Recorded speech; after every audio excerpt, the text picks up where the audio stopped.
दोस्तों आज हम सीखेंगे दंड आरेख खींचना, यानी दंड आरेख कैसे बनाते हैं। किसी जो भी आंकड़े संग्रहित हैं हमारे पास, उन आंकड़ों को हम दंड आरेख में कैसे प्रदर्शित कर सकते हैं। दोस्तों मैं हूं सी एस जोशी और आप देख रहे हैं C S Joshi learning zone. और C S Joshi learning zone में आज हम आपको बताने वाले हैं दंड आरेख खींचना। दंड आरेख कैसे खींचेंगे, इसको आप ध्यानपूर्वक देखिए और सीखिए। उससे पहले दोस्तों एक अनुरोध है आपसे, आप चैनल को सब्सक्राइब अवश्य करिएगा और वीडियो को लाइक करिएगा और अपने दोस्तों में शेयर भी करिएगा। और आपको किसी विशेष प्रश्नावली पर अगर आपको लगता है कि इस पर वीडियो लेसन होना चाहिए तो आप कमेंट करके बता सकते हैं, हम उस पर फिर से आपको वीडियो लेसन बना के प्रस्तुत करेंगे। तो दोस्तों यहाँ पर जो दिया है उसको हम पढ़ते हैं पहले। 4.4 दंड आलेख खींचना। पिछले एक उदाहरण में श्री नीलेश ने अपनी कक्षा के विद्यार्थियों की पसंद की मिठाइयों के लिए एक बारंबारता सारणी तैयार की थी। आइए इन आंकड़ों के लिए एक दंड आलेख तैयार करें। पहला, सर्वप्रथम हम एक क्षैतिज रेखा और एक ऊर्ध्वाधर रेखा खींचते हैं। अब मैं आपको इसको करके दिखाता हूँ, क्षैतिज रेखा कैसे खींचते हैं और ऊर्ध्वाधर रेखा कैसे खींचते हैं। दोस्तों ये एक क्षैतिज रेखा में खींच रहा हूँ, इसको कहेंगे हम क्षैतिज रेखा। और एक खींचनी है हमने ऊर्ध्वाधर रेखा, इसके कोने को मिलाती हुई।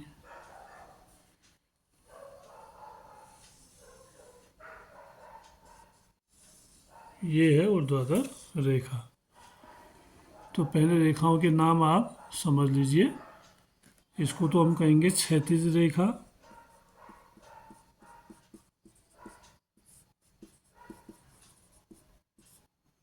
और इसको कहेंगे ऊर्ध्वाधर रेखा।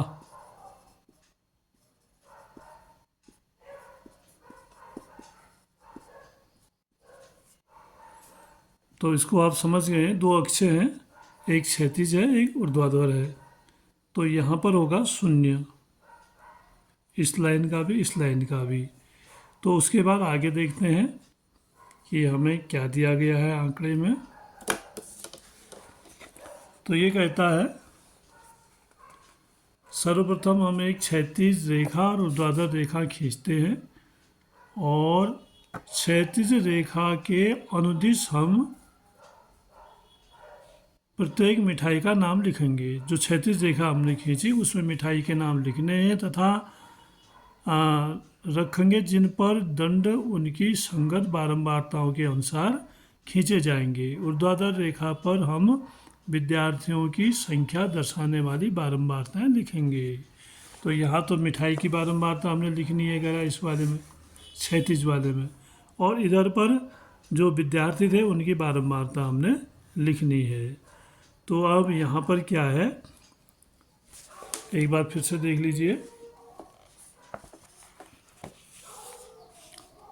जैसे इसमें दिया है मिठाई और विद्यार्थियों की संख्या। तो जलेबी के लिए कितने बच्चे पसंद करने वाले हैं जलेबी को? 6 बच्चे। गुलाब जामुन को 9 बच्चे, गुजिया 13 बच्चे, बर्फ़ी 3 बच्चे और रसगुल्ला 7 बच्चे। तो हमने ऊर्ध्वाधर दिखाने, ऐसे दिखाने हैं बच्चे और ऐसे दिखानी है मिठाइयाँ। तो दोस्तों मिठाई के लिए हम पहले निशान लगा लेंगे 1-1 सेंटीमीटर की दूरी पर, जहाँ दंड बनेगा और बीच में एक गैप रहेगा। 1-1 सेंटीमीटर के निशान हैं, एक निशान पर हम बनाएंगे और एक निशान को हम खाली छोड़ेंगे। और इधर देखिए, इधर हम बच्चों की संख्या दिखाएंगे 13 तक, क्योंकि सबसे अधिक संख्या 13 है। तो यहाँ पर हम 13 तक बच्चों की संख्या दिखाने के लिए इसको 1-1 सेंटीमीटर के निशान के आधार पर बना सकते हैं। 2 सेंटीमीटर का पैमाना भी हम ले सकते हैं।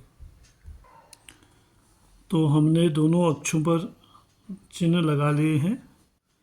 यहाँ पर मिठाइयाँ आएंगी और इसमें आएंगे बच्चों की संख्या। सबसे अधिक संख्या 13 है तो 13 तक के निशान हमने 1, इसका पैमाना भी हमने लिखना होगा। इसका पैमाना होगा एक खाना बराबर या एक सेमी बराबर, 1 सेंटीमीटर के खाने बने हैं ये, 1 सेमी बराबर एक बालक। 1 सेंटीमीटर का जो निशान है उसका मतलब है एक बालक। और यहाँ दंडा आरेख में एक दंडा आरेख, हर दंडा आरेख हर मिठाई पर बनने वाला है। तो आप देखिए, तो सबसे पहले हम देखते हैं जलेबी का। तो जलेबी में कह रहा है 6 बच्चे हैं, विद्यार्थियों की संख्या, जलेबी पसंद करने वाले विद्यार्थी हैं 6। तो 6 आप देख रहे हैं, यहाँ पर एक बालक यहाँ आएगा, 2 3 4 5 6, यहाँ पर ये छठवां खाना है। तो ये जो पहला आरेख बनेगा ये बनेगा जलेबी का, क्योंकि सबसे पहले जलेबी का नाम दिया गया है।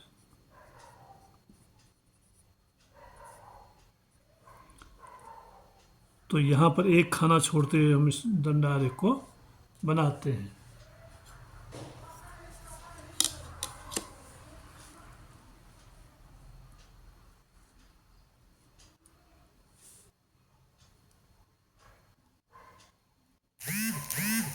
तो ये छठा खाना है, तो यहाँ पर से हम इसकी सीट से इस दंड आरेख को बनाएंगे। निशान से थोड़ा अंदर को आ गया है।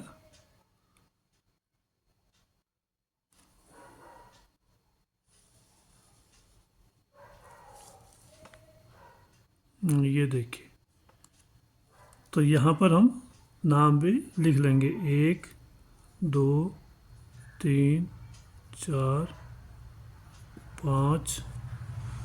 अब इसकी ज़रूरत नहीं रही, इसको हम डिलीट कर देते हैं।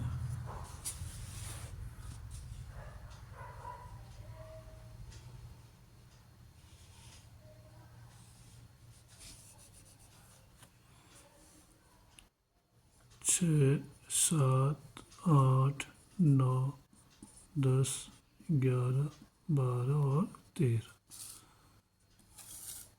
और यहाँ पर हो गया जलेबी। जलेबी के बाद है गुलाब जामुन। अब गुलाब जामुन का दंडा आरेख बनेगा। ये जलेबी का दंडा आरेख है जिसको 6 बच्चों ने पसंद किया है। अब गुलाब जामुन को पसंद करने वाले 9 बच्चे हैं। तो आप देख रहे हैं 9 का निशान यहाँ है, इसकी सीट तक हम बनाएंगे दंडा आरेख। और यहाँ ये वाला दंडा आरेख बनेगा गुलाब जामुन का, तो हम इसको लिख देंगे गुलाब जामुन।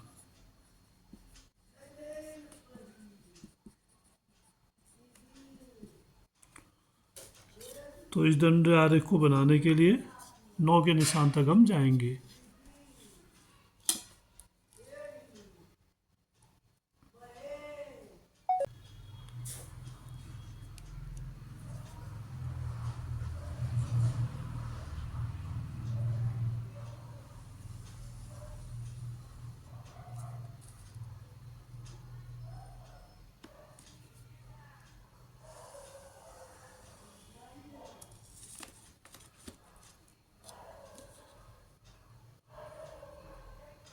तो ये दंडा आरेख बना गुलाब जामुन का। अब आप इससे बता सकते हैं, देखिए ये बड़ा है और ये छोटा है, यानी गुलाब जामुन पसंद करने वाले अधिक बच्चे हैं। कितने बच्चे हैं? 9 बच्चे हैं। एक 1 सेंटीमीटर बराबर एक बालक लिखा गया है। तो 9वां सेंटीमीटर यहाँ पर है, यहाँ पूरे हो रहे हैं। तो 9 बच्चे जो है गुलाब जामुन पसंद करने वाले हैं। इसके बाद है गुजिया, और गुजिया पसंद करते हैं 13 बच्चे। तो 13 का निशान है इधर, दिख रहा होगा, ये रहा 13 का निशान। तो यहाँ तक जाएगा हमारा गुजिया का दंड आरेख। तो ये पैमाना अभी हम साफ कर देते हैं इसको। ये 13 करीब इस सीट तक आ रहा है।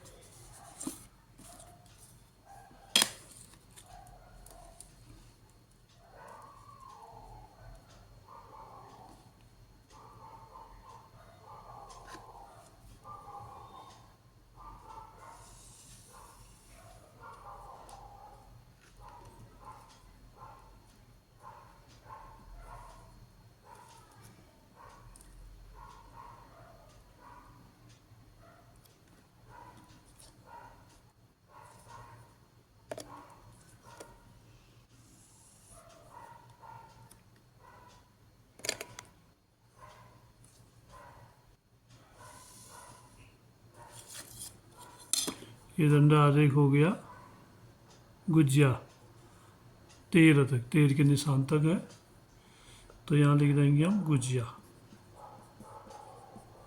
गुजिया पसंद करने वालों की संख्या सबसे अधिक है।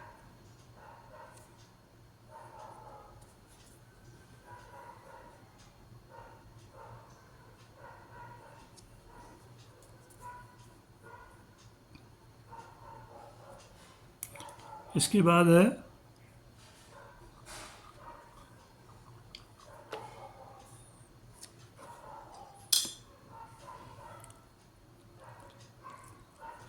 बर्फी। अब बर्फी को पसंद करने वाले बच्चे हैं 3, तो उसका दंड आरेख हम बनाएंगे 3 तक। ये 3 का निशान यहाँ पर है, 3 लिखा हुआ है, यहाँ तक बना देंगे हम बर्फी वालों का।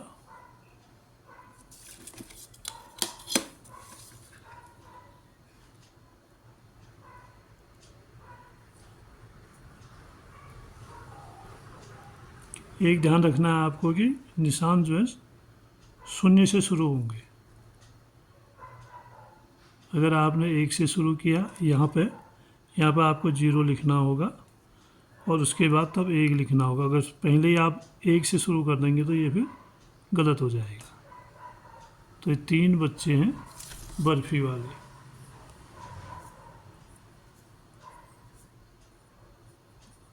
बर्फी तीनों की पसंद है। और फिर है रसगुल्ला। रसगुल्ला पसंद करने वाले हैं 7 बच्चे, तो 7 यहाँ पर है, तो इसके सीट तक हम बनाएंगे इसका दंड आरेख।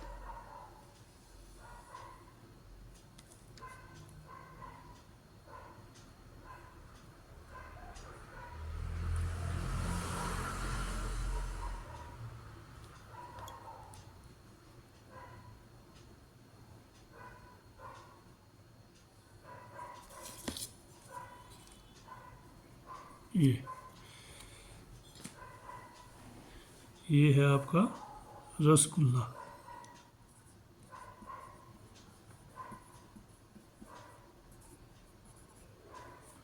तो इतनी मिठाइयाँ हैं और इतने बच्चे हैं, तो यहाँ पर हमारा ये समाप्त हो जाता है प्रश्न। तो आप इसमें से देखे कोई प्रश्न के उत्तर देख सकते हैं। और पैमाना हमारा क्या है, 1 सेंटीमीटर बराबर 1 बालक। जितने सेंटीमीटर उतने बालक। ये 12 का निशान है, 13 का निशान है। सबसे हाइस्ट है 13, तो 13 तक की हम चिन्ह इसमें लगा लेंगे। तो इस तरह से आप समझ सकते हैं। देखिए सबसे कम जो पसंद करने वाले वो 3 ही बच्चे हैं। देख के हमें लग रहा है वह है बर्फ़ी। और कौन सी मिठाई है, बर्फ़ी है। सबसे ज़्यादा किसको पसंद, कितने बच्चों ने पसंद किया है, 13 ने। क्या है मिठाई, गुजिया। तो फिर हम इसका उत्तर भी दे सकते हैं, जलेबी कितने बच्चों ने पसंद की, 6 बच्चों ने। और रसगुल्ला कितने बच्चों ने पसंद किया, 7 बच्चों ने। तो इस तरह से हम इस प्रश्न को हल कर सकते हैं। तो आपको यहाँ पर एक चीज़ है, 1 सेंटीमीटर बराबर 1 बालक दिखाया है। अगर माना बच्चे 25 होंगे तो फिर हमें दिक्कत होगी, तो हम क्या करेंगे, वहाँ पर पैमाना बदल देंगे। 1 सेंटीमीटर बराबर 2 बालक लिख लेंगे। 1 सेमी के अंदर 2 बालक आ जाएंगे। तो हमें 2-2 के अंतर से फिर खाने बनाने होंगे। तो हमारा क्या होगा, दंड आरेख फिर से इसी साइज़ पर आ जाएगा। तो हमने ध्यान ये देना है दंड आरेख में कि पैमाना उसकी संख्या के अनुसार तय करना है। तो आप देख रहे हैं इस तरह का हमारा दंड आरेख बनता है यहाँ पर। इसके बाद फिर हम अगर प्रश्न में जाते हैं, दूसरा, हमें एक पैमाना अवश्य चुनना चाहिए। जैसे मैंने आपको बताया कि पैमाना चुनना बहुत ज़रूरी है, तब हमें उस दंड आरेख को पढ़ने में सुविधा होगी, जबकि उसमें पैमाना होगा। अगर पैमाना नहीं होगा तो हम दंड आरेख को सही तरह से पढ़ नहीं पाएंगे। और हमें यह निर्णय लेना चाहिए कि एक दंड की 1 इकाई लंबाई से कितने विद्यार्थी दर्शाए जाएं, ताकि आलेख हमारे कागज़ पर अच्छे प्रकार से खींचा जा सके। जैसे हमने यहाँ पर दिखाया आपको कि 1 सेंटीमीटर से एक बालक को हमने एक इकाई को हमने नापा था। तो इससे क्या हुआ कि एक सही साइज में हमारा दंड आरेख आ गया। फिर कहता है यहाँ हम एक इकाई लंबाई द्वारा एक विद्यार्थी को दर्शाएंगे, वही हमने यहाँ पर किया है। फिर है जलेबी के लिए हम 6 इकाई की ऊंचाई जो मिठाई जलेबी की बारंबारता है। तो जलेबी की बारंबारता ये है 6 इकाई। ये है जलेबी सबसे पहला वाला और इसकी बारंबारता है 6, यानी 6 बच्चों ने इसको पसंद किया है। और एक दंड खींचेंगे। इसी प्रकार अन्य मिठाइयों के लिए भी हम उन्हीं ऊंचाइयों के दंड खींचेंगे जितने उनकी बारंबारताएं हैं। जैसे जलेबी की बारंबारता 6 है, गुलाब जामुन की बारंबारता 9 है, गुजिया की बारंबारता 13 है, बर्फ़ी की 3 है और रसगुल्ला की 7 है। तो उसी हिसाब से हमने ये दंड बनाए हैं।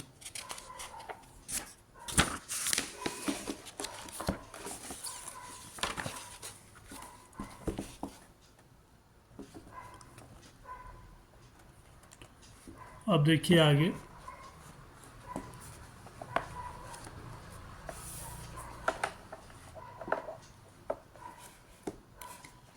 चौथा है इस प्रकार हमें नीचे दर्शाए अनुसार दंड आलेख प्राप्त होता है। विद्यार्थियों की मिठाइयों की पसंद, जो दंड आलेख हमने बनाया वही वाला यहाँ पर बनाया गया है। ऐसे विद्यार्थी की संख्या लिखी गई है जैसे हमने लिखी थी। और यहाँ से देखिए शून्य से शुरू करके एक इकाई एक खाना बराबर एक विद्यार्थी है। तो 14 तक खाने यहाँ पर दिए गए हैं। और इधर जलेबी के दंड बनाए गए हैं। जलेबी 6, गुलाब जामुन 9, गुजिया 13 और बर्फ़ी 3 और रसगुल्ला 7। तो इस तरह से दंड आलेख तैयार हो रहा है जो हमने अभी बनाया था। इसके बाद आप देखिए आगे, फिर कह रहा है जब बारंबारताएं बड़ी होती हैं तो हम एक इकाई लंबाई बराबर एक संख्या का उपयोग नहीं कर सकते हैं। जैसा मैंने बताया, अगर 25 होता तो फिर हमारा पैमाना बदल जाता, हम उसका उपयोग फिर नहीं कर सकते हैं। तो वही चीज़ आपको यहाँ पर बताई जा रही है। तब हमें एक भिन्न पैमाने को चुनने की आवश्यकता होती, जैसा कि हमने चित्रालेखों की स्थिति में किया था। उदाहरण, स्मृति द्वारा 8 मैचों में बनाए गए रनों की संख्या नीचे सारणी में दी गई है। अब आगे देखिए इस दंड आरेख को। यहाँ पर रनों की संख्या है। स्मृति ने 8 मैचों में कितने रन बनाए देखिए। पहले मैच में 80 रन, दूसरे मैच में 50 रन, तीसरे मैच में 10 रन, चौथे मैच में 100 रन। अब इस 100 रन की बारंबारता हम कैसे दिखा सकते हैं एक खाने में? तो इसके लिए हमने पैमाना इकाइयों को बढ़ाना पड़ेगा। और मैच, 5वें मैच में 90 रन, 6ठे मैच में 0 रन, 7वें मैच में 90 रन और 8वें मैच में 50 रन। तो इसका दंड आरेख जब हम बनाएंगे तो आपको पता चल जाएगा कि पैमाने को कैसे बदला जाता है। अब इस उदाहरण में न्यूनतम स्कोर 0 है तथा अधिकतम स्कोर 100 है। एक इकाई लंबाई बराबर 1 रन का पैमाना लेने का अर्थ यह होगा कि हमें 1 के कदमों में 0 से 100 रनों को लेना होगा। एक एक करके रन बढ़ेंगे, फिर तो 100 खाने बनाने पड़ेंगे, जो एक कठिन काम होगा। यह अनावश्यक रूप से जटिल होगा। आइए इसके स्थान पर हम एक इकाई लंबाई बराबर 10 रन लेते हैं। अब एक इकाई यानी 1 सेंटीमीटर बराबर 10 रन होंगे। अब तो 10 सेंटीमीटर में ही हमारा काम हो जाएगा, 100 रन बन जाएंगे। हम इस पैमाने को ऊर्ध्वाधर रेखा पर अंकित करते हैं तथा प्रत्येक मैच के स्कोर के अनुसार दंडों को खींचते हैं। उपर्युक्त आंकड़ों को दर्शाने वाला दंड आरेख हमें अगले पृष्ठ पर प्राप्त है। अब बना के इन्होंने दिया है, इसको हम देखते हैं किताब में से ही। स्मृति द्वारा बनाए गए रन। अब यहाँ देखिए, इधर तो लिखे हैं मैच, क्षैतिज अक्ष पर मैच लिखे गए हैं, पहला, दूसरा, तीसरा, चौथा, पाँचवा, छठा, सातवां, आठवां, ऐसे मैच लिखे हैं। और इधर लिखे हैं रन, 0, 10, 20, 30, क्योंकि अब पैमाना क्या है, 1 इकाई बराबर 10 रन। तो 10 रन, 0 से 10, 10 से 20, अब ऐसे हमने पैमाने को दिखाना पड़ेगा, क्योंकि एक खाना बराबर या 1 सेंटीमीटर बराबर 10 रन हमें यहाँ पर मानना है। तो तब जाके हमने 10-10 के अंतर से ये संख्याएं दिखाई, तो 100 10 खानों में ही हो गया, 100 10 सेंटीमीटर में। तो यहाँ पर पहला मैच उसने 80 रन बनाए हैं, तो 80, 8 यहाँ पर है, 80 8वें खाने में ये दंडा आरेख बनेगा। और दूसरे मैच में उसने बनाए 50 रन, यहाँ तक बन जाएगा। तीसरे में 10 रन बनाए हैं, चौथे में 100 रन बनाए हैं, पाँचवें में 90 रन बनाए हैं और छठे में 0 रन बनाए हैं। कोई दंडा आरेख इसमें नहीं बनेगा, क्योंकि इसमें रन ही नहीं बने हैं। और 7वें मैच में बनाए हैं 90 रन और 8वें मैच में बनाए हैं 50 रन। तो हमने क्या किया, पैमाने को बढ़ा दिया, यानी 1 सेंटीमीटर बराबर जो एक हम पहले ले रहे थे, एक बालक, उसको हमने क्या कर दिया, 1 सेंटीमीटर बराबर 10 बालक कर दिया, यानी 10 रन कर दिया। तो 10, तो इस तरह से हम पैमाने को अपने सुविधा के अनुसार बदल सकते हैं, और बदलेंगे तो हमें एक निश्चित स्थान पर एक सही जगह पर हमारा दंड आरेख बन सकता है। फिर अगला देखिए, इससे भी बड़ा संख्याएं जहाँ पर आएंगी तो वहाँ कैसे करेंगे। उदाहरण, निम्नलिखित सारणी इमरान के परिवार की विभिन्न मदों में मासिक व्यय दर्शाती है। एक महीने का खर्चा, मासिक व्यय, तो एक महीने में कितना खर्चा हुआ ये वो दर्शा रहा है। तो सबसे पहले मद है, इसमें मकान किराया 3,000 रुपये, भोजन 3,400, शिक्षा 800, बिजली 400, परिवहन यानी यातायात की सुविधा ये 600, विविध इस अन्य जो खर्चे होते हैं छोटे मोटे सब मिला के 1200। अब यहाँ पर संख्याएं बढ़ गई हैं 3,000, तो इसको तो हम 1 सेंटीमीटर बराबर 1 इकाई तो कर ही नहीं सकते हैं, तो इसके लिए हमने पैमाना और बड़ा बनाना पड़ेगा। अब इसके दंड आरेख में क्या पूछता है, क्या बता रहा है, आगे देखते हैं।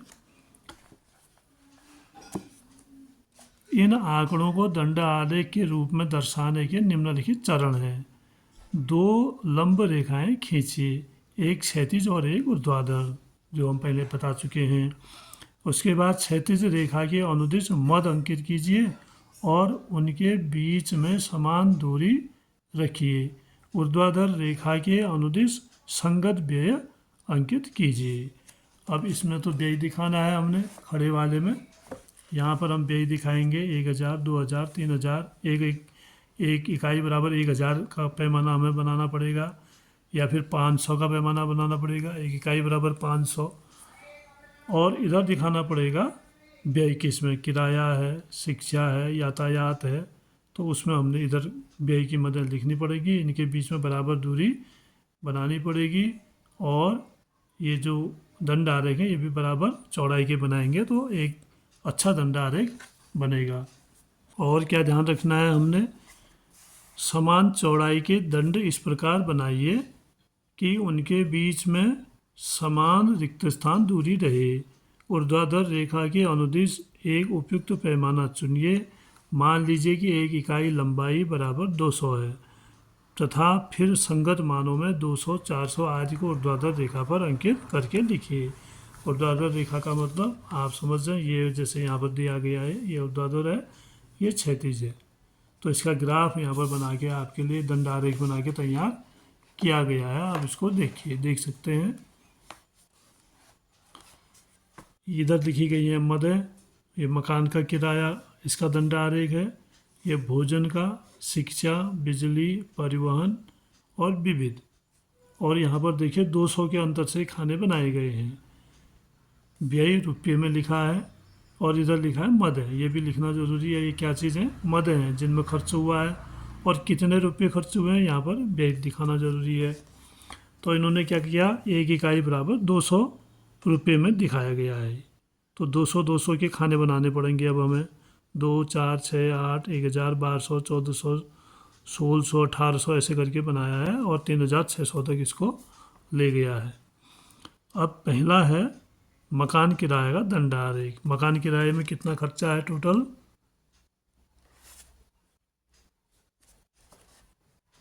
3000 का खर्चा है। तो हम इस दंड आरेख को 3000 तक ले जाएंगे। ये देखिए 3000 तक है और ये बीच की दूरी भी समान छोड़नी है और दंड आरेख भी समान चौड़ाई के बनाने हैं। तब आपका चित्र देखने में सुंदर भी होगा और सही भी लगेगा। और इसके बाद भोजन। भोजन में कितना खर्चा है? 3400 का। देखिए 3000 यहाँ पर है, 3200, 3400, यहाँ तक ये दंड आरेख बना है। फिर शिक्षा। शिक्षा में खर्चा है 800 का, 800 तक बना हुआ है। और इसके बाद बिजली।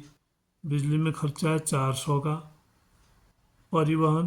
परिवहन में खर्चा है 600 का। और विविध अन्य खर्चे हैं 1200 के। ये 1200 तक बना हुआ है। तो इस तरह से आप सबसे पहले ये आप जानकारी रखें कि ये जो दो अक्षे हैं क्षैतिज, इसमें मदें लिखी जाएंगी और जो ऊर्ध्वाधर है इसमें व्यय लिखा जाएगा और एक पैमाना लिया जाएगा। पैमाने के अनुसार हम इसमें आगे बढ़ेंगे। तो अब इस दंड आरेख पर कुछ प्रश्न हैं। दंड आलेख का प्रयोग निम्नलिखित प्रश्नों का उत्तर देने में कीजिए। किस मद में इमरान का परिवार सबसे अधिक और उससे कम व्यय करता है? सबसे अधिक किस में करता है, फिर उससे कम यानी दूसरे नंबर का अधिक व्यय किस में करता है? क्या बिजली पर व्यय शिक्षा पर व्यय का आधा है? क्या शिक्षा पर व्यय भोजन पर व्यय का 1/4 से कम है?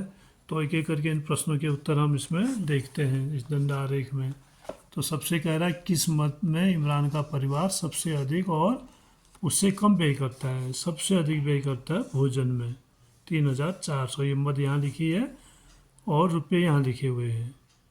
तो आप इसको देख के समझ जाएंगे कि सबसे अधिक व्यय किस में कर रहा है? भोजन में। उसके बाद दूसरे नंबर का अधिक व्यय किस में है? मकान किराए में, 3000 का व्यय है। ये प्रश्न था पहले प्रश्न का उत्तर ये है। इधर देखनी है मद और इधर देखने हैं धनराशि, कितना रुपया खर्चा हो रहा है। फिर दूसरा प्रश्न था क्या बिजली पर व्यय शिक्षा पर व्यय का आधा है?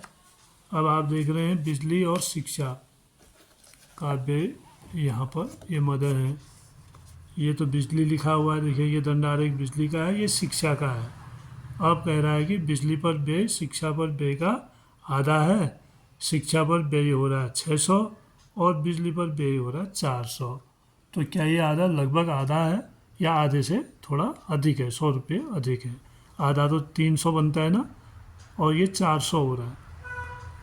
तो शिक्षा पर व्यय बिजली पर व्यय के आधे से थोड़ा अधिक है। फिर कह रहा है क्या शिक्षा पर व्यय भोजन पर व्यय का 1/4 से कम है? शिक्षा पर जो व्यय हो रहा है कितना हो रहा है? 600 शिक्षा पर व्यय हो रहा है। तो भोजन पर व्यय का 1/4 से कम है कह रहा है। हाँ ये सही बात है, क्योंकि ये 3400 हो रहा है। 1/4 इसका 4 का भाग दे देंगे इसमें, तो 4 नंबर 36, लगभग 8.5 गुना बन रहा है, 9 गुना। तो ये तो 6 है और 6 का भाग हम इसमें दे दें तो 6 चक्कू 24, उससे बहुत ज़्यादा है। तो इसका मतलब हुआ ये शिक्षा पर व्यय जो है भोजन पर व्यय से बहुत अधिक कम है। तो ये सही है, 1/4 से कम है कह रहा है, तो हम इसको लिखेंगे हाँ 1/4 से कम है। अगर इसकी जांच करनी होगी तो आप भाग देख के भी हल कर सकते हैं, और ये जो दंड आरेख है इसको भी देख के आप हल कर सकते हैं। तो दोस्तों आज का वीडियो लेसन मैं यहीं पर समाप्त करता हूँ। आशा है आपको ये वीडियो पसंद आएगी और आप इसको लाइक अवश्य करिएगा, चैनल को सब्सक्राइब भी करिएगा और अपने दोस्तों में शेयर भी करिएगा। तो इससे अगला वीडियो हम फिर इसी में अभी 1-2 वीडियो और बनेंगे, क्योंकि दंड आरेख खींचना एक बड़ा चैप्टर है। तो आप वीडियो को प्ले लिस्ट में जाके सभी वीडियो प्राप्त कर सकते हैं। एक बार आप प्ले लिस्ट खोल के देखिए, उसमें सारे अपलोड किए गए हैं और आप उनको देखिए और देखकर आपको क्रमशः हर पाठ का वीडियो किताब की प्रश्नावली के अनुसार मिलता जाएगा। धन्यवाद।